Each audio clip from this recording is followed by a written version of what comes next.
São poucos os filmes que merecem, que podem falar que eles mesmos foram perfeitos na sua última cena olhando para a câmera, e esse é um deles.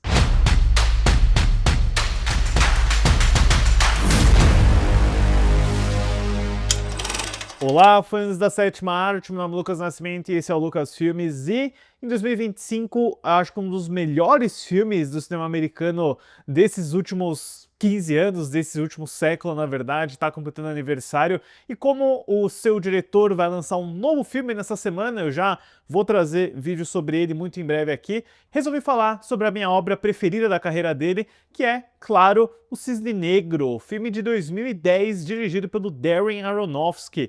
Mas antes vou pedir para você curtir esse vídeo, se inscrever no canal e ativar o sininho para não perder notificação dos próximos vídeos. Cisne Negro, pessoal, 15 anos desse filme realmente especial, impactante, surpreendente, do glorioso ano de 2010, né? Sempre que eu lembro da safra do que a gente teve em 2010, naquela temporada de Oscar, né? Além do Cisne Negro, A Rede Social, A Origem, 127 Horas, Bravura Indômita, Discurso do Rei, eu gosto do Discurso do Rei também, tá?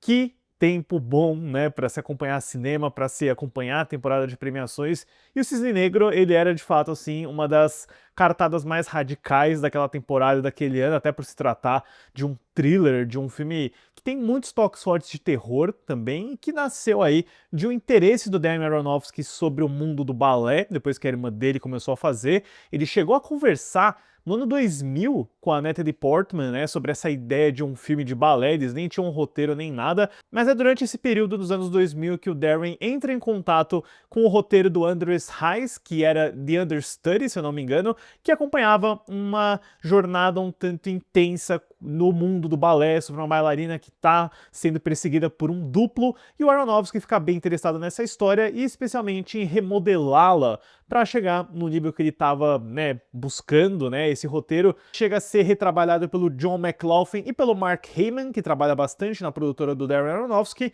Inclusive, né, uma curiosidade interessante é que originalmente o projeto do Cisne Negro e o do Lutador, o filme lá com o Mickey Rourke de 2006, seriam o mesmo filme, né? Ele queria acompanhar o romance de um lutador e de uma bailarina, né? Os opostos gigantescos desse estilo de personagem, mas ele acabou deixando os dois projetos separados, né? O Aronofsky correu muito atrás de financiamento e distribuição para esse projeto. Ele acabou encontrando na Fox Searchlight, que ofereceu um orçamento de 13 milhões de dólares, fechando aí a Natalie Portman no papel principal, né, com meses e meses de preparo e estudo para ela conseguir fazer algumas das sequências de dança. A própria Portman sugeriu a Mila Kunis para o papel da Lily, que é a concorrente dela no filme, e as filmagens aconteceram meio que inteiramente em Nova York, num estilo bem guerrilha, né? Eu ouvi histórias, tem uma matéria muito boa da Vogue, se eu não me engano, onde a Mila Kunis fala que, teve dias que às vezes às 2 da manhã o Aronofsky ligava pra gente e falava: ô, desce aí na estação de metrô, vamos gravar uma cena. E era basicamente o que eles faziam. Eu gosto, né, desse espírito meio rebelde, meio Robert Rodrigues que o Aronofsky tem, mesmo aí já há muitos anos de carreira nos Estados Unidos, lançando aí o Cisne Negro em 2010, foi um grande estouro no Festival de Veneza, foi um dos filmes da temporada do Oscar daquele ano e até um baita sucesso financeiro, vou falar mais sobre isso depois. Resultado, pra mim, é absolutamente memorável, é, sem exagero assim, né, eu vou abraçar completamente a hipérbole, uma obra-prima. A história do filme segue a esforçada bailarina Nina Sayre, vivida por Natalie Portman, que ao ser escalada para estrear uma nova produção de O Lago dos Cisnes, enfrenta uma jornada obsessiva por perfeição. É um ótimo pitch, né? Uma bailarina que começa a ser atormentada por demônios interiores, pela própria pressão que ela sente ao redor dos personagens na vida dela, né? Além de ter esse professor um tanto manipulador, vivido pelo Vincent Cassel, tem a mãe dela, vivida pela Barbara Hershey, que eu sinto que é um ponto da história que a gente deixa um pouquinho de lado, né? A gente tem tanta coisa acontecendo que fica bem de coadjuvante essa porção da história, mas ela é tão crucial, né? Essa mãe controladora frustrada que meio que projeta os sonhos dela em cima da filha e direta ou indiretamente acaba subjulgando ela em vários pontos. É uma construção muito interessante, como eles deixam a Nina, né, uma mulher já adulta, vivendo como uma criança, né, num quarto cheio de bichos de pelúcia, sempre com a mãe dela trancando a porta, né, tendo o controle absoluto sobre ela. E você enxerga no Cisne Negro, né, ainda mais com a personagem da Mila Kunis, uma verdadeira jornada de emancipação, de puberdade, de despertar sexual também. Muitos elementos presentes aqui, porque é uma jornada muito interessante, onde a Nina Sears, ela é totalmente virginal, pura, ela é a representação do cisne branco, né, do Lago dos Cisnes do Tchaikovsky, que eles vão adaptar, e é sobre ela encontrar o cisne negro, né, aquela versão um pouquinho mais audaciosa, um pouquinho mais dark, que é perfeitamente representada pela Mila Kunis, né, ela interpreta outra dançarina na mesma companhia, a Lily, né, inclusive Nina e Lily são dois paralelos interessantes, e eu também gosto muito da Mila Kunis nesse papel, eu acho que ela rouba todas as cenas que ela aparece, e a dualidade que a Nina passa a enfrentar quando ela ganha o papel é o grande trunfo do filme, é o que garante aí uma performance excepcional da Natalie Portman. Ainda acho que é o melhor trabalho da carreira dela, foi um Oscar muito merecido, né? Ainda mais por como ela faz a fragilidade, aquele lado mais menininha inocente da Nina e os toques de loucura e de satisfação também, né, que aparece quando ela interpreta o Cisne Negro. É uma performance muito delicada e eu sei que teve uma polêmica na época de que ela usou, né, substituição digital de cabeça para cenas mais complexas. Isso é evidente, né? Eu só acho que o que foi sujo na época foi ter escondido isso durante a temporada de Oscar, né? Falar que ela dançou todas as cenas. Eu acho importante mencionar isso, né? Porque foi algo que aconteceu na época, mas isso não prejudica pra mim de forma alguma a performance em si, porque o que a gente vê em tela é muito impressionante, é impactante, tem cenas muito, muito memoráveis aqui. E eu acho que ela contracena muito bem com todas elas, né? Com a Mila Kunis, com o Vincent Cassel, com a Winona Ryder, né? Eu sinto que o Cisne Negro foi uma das primeiras vezes que a gente viu novamente a Winona Ryder antes dela estourar de volta no Stranger Things da Netflix. Ela faz um ótimo papel dessa dançarina veterana que foi subjugada, né? Uma leve porção de etarismo no primeiro ato do filme. Mas antes de eu voltar a falar do Cisne Negro, pessoal, eu devo novamente citar aqui a Insider, que gentilmente está apoiando esse vídeo aqui no canal, que inclusive enviou para mim essa peça aqui, essa camiseta polo, que eu gostei bastante, né? Eu não sou um usuário muito forte de polo, mas essa daqui é muito legal, confortável, e como a maioria, né, das peças Insider, ela tem essa vantagem muito boa de não amassar muito, de não marcar, de não acumular muito odor. E falando especificamente sobre Cisne Negro, né, pessoal, um dos fatores mais interessantes do filme é, obviamente, o figurino e como ele separa o que a Natalie Portman usa e o que a Mila Kunis usa, né? Porque a Natalie Portman, obviamente, representa mais o cisne branco, então o figurino dela é muito mais marcado por cores claras e branco, enquanto o da Mila Kunis é mais escuro, parte para o cinza e para o preto, obviamente. Então, essa divisão do preto e do branco, dos dois cisnes da história, também pode ser encontrada na Insider. Eu não estou falando de balé, mas sim do fato de que grande maioria das peças deles se dividem entre branco e preto, e eu acho que você pode fazer combinações muito legais, digna de um espetáculo lá Darren Aronofsky, na sua escolha de próximas peças, que você pode conseguir com um bom desconto no meu cupom LUCASFILMES, é esse aqui, que está na tela, tá na descrição. Usem aí enquanto durarem os estoques, que vocês vão encontrar muitas peças bacanas. Eu uso,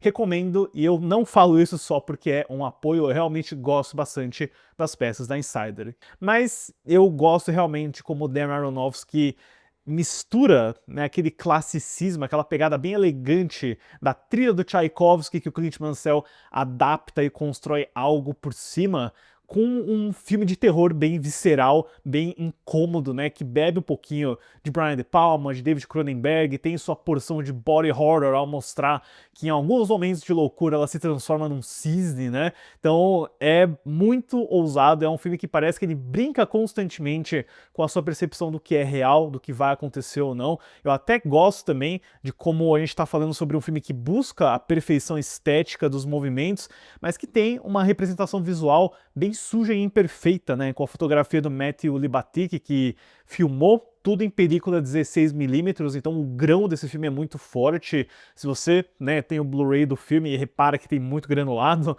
é proposital pela fotografia dele, né, até pelo fato de que o Aronofsky e o Libatic estão durante quase todo o filme com a câmera na mão, seguindo a Nina, né, pelos ombros, pelas costas. É um filme que realmente coloca no ponto de vista, na perspectiva da personagem, de uma maneira bem sem limites, assim, né, você tem muitas cenas com aquela sensação da mosca na parede, que você é um intruso naquele universo e funciona perfeitamente bem. Eu acho que as sequências vão ficando mais intensas. A da balada, por exemplo, que você vai vendo elementos misteriosos a cada pisque da música, das luzes. Inclusive uma ótima faixa aí do The Chemical Brothers, né? Eu adorava ouvir aquilo em 2010. Até essa concretização inebriante que é o clímax do filme, né? É curioso notar que o Cisne Negro, o filme, é meio que uma adaptação do Lago dos Cisnes também, porque envolve a divisão da sua protagonista em duas, a figura de um príncipe, né, que pode ou não ser o professor do Vincent Cassel, e quando você chega na apresentação em si, e tudo vai se revelando, né, toda essa questão de que existe uma versão imaginária da Mila Kunis, né, a Mila Kunis existe nesse filme, mas existe uma projeção que a Natalie Portman faz dela, que é ela mesma, né, e tem uma sequência onde ela mata essa versão com um pedaço de espelho, que é, assim, metaforicamente falando, muito, muito bem sacado, até aquela conclusão onde a Nina realmente, de fato, dá a vida dela pela arte, né, ela mesmo se mata na concretização do clímax da peça, do espetáculo, e é muito bom, é muito forte. Eu acho que tudo que acontece, né, na meia hora final do Cisne Negro é cinema absoluto, é o Darren Aronofsky brincando e elevando tudo que ele já fez como diretor, a intensidade, o drama, o terror também, tudo isso, né, com Tchaikovsky, Clint Mansell, uma fotografia bem acertada do Libati, que é interessante a gente notar que aquela estética que eu mencionei, dela ser bem câmera na mão e suja, alterna um pouquinho para representar de uma forma mais elegante, clássica, com estabilização, as sequências final de dança. Eu adoro Cisne Negro, eu sempre gostei, sempre considerei assim realmente um espetáculo, um filme onde você bate palmas no final, e 15 anos depois, né, eu fico feliz de ver que ele ainda mantém aquele impacto e tá aí como um dos grandes filmes do século XXI. Pra Cisne Negro, eu dou uma nota 10. E no lado financeiro, eu fiquei ainda mais surpreso de ver, né? Agora que eu tô analisando a bilheteria aqui no canal, eu pego esses filmes de 2010, 2015, pra ver como que eles se saíram financeiramente, porque eu não era tão antenado nesse assunto antes. E eu fiquei muito feliz de ver que o Cisne Negro, né, com seu orçamento de 13 milhões de dólares, foi um gigantesco sucesso. Ele abriu nos Estados Unidos em 3 de dezembro de 2010, com apenas 1,443 milhões de dólares, que é ajustado para a inflação, a cerca de 2,138 milhões, mas acabou fazendo um total doméstico de 106,954 milhões, que é ajustado para a inflação, dá cerca de 158,452 milhões, e no mundo inteiro um valor impressionante de 329,398 milhões, que é ajustado para a inflação, dá cerca de 488 milhões de dólares. Esse para mim é um daqueles cases de sucesso, sabe? Aquele filme original, autoral, de pegada, que tem muita originalidade, muitas ideias, e acabou sendo um sucesso comercial, né? Ele foi um filme que as pessoas realmente ficaram encantadas e fascinadas por ele, né? Eu lembro que na época muita gente falava de Cisne Negro, da Natalie Portman, do Oscar dela, o filme foi indicado a umas 5 categorias, é um filmaço e fica aí a recomendação, caso você nunca tenha visto ou se faz tempo que você não assistiu, é um grande filme. Deixe nos comentários depois, pessoal, o que vocês acham de Cisne Negro e qual é o filme preferido do Aronofsky na opinião de vocês. Certo, pessoal? Obrigado pela visita e até a próxima sessão.